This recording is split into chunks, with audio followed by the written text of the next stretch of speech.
have a couple of major challenges on our hands that we are determined to make a difference on. One is we have growing food insecurity around the world. We have a combination of climate change, COVID in recent years, and now conflict driving that food insecurity, which in turn is driving more conflict, forced migration, stunting growth, both physical and economic. And at the same time, the flip side of the coin is that increasingly we see food being used as a weapon of war.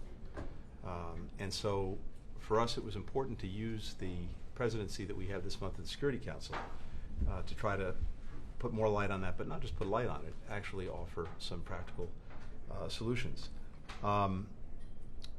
In the near term, obviously one of the biggest challenges we have with weaponizing food is what's happening in Ukraine with what Russia's doing, and I spoke about that at length today. I'll simply say that the Black Sea Grain Initiative, which never should have been necessary in the first place, it was only necessary because Russia invaded Ukraine and then blockaded its ports, but nonetheless, when that initiative was in effect, some 30 million tons of grain got out of Ukraine into world markets.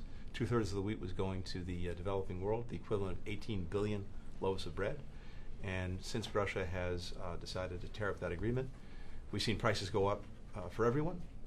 And at the same time, Russia has chosen not only to have torn up the agreement, but to actually attack grain silos, production facilities, and threaten ports and sea lanes.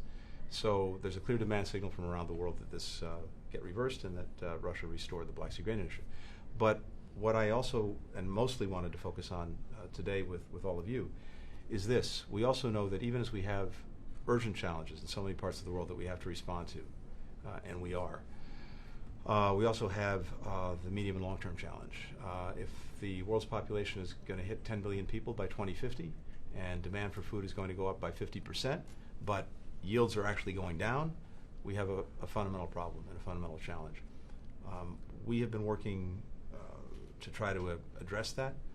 We have the capacity to produce seeds that are both more resilient to all of the different aspects of climate change, whether it's extreme heat, whether it's droughts, whether it's floods, and that could also be more nutritious and respond to what people like to cultivate on a traditional basis.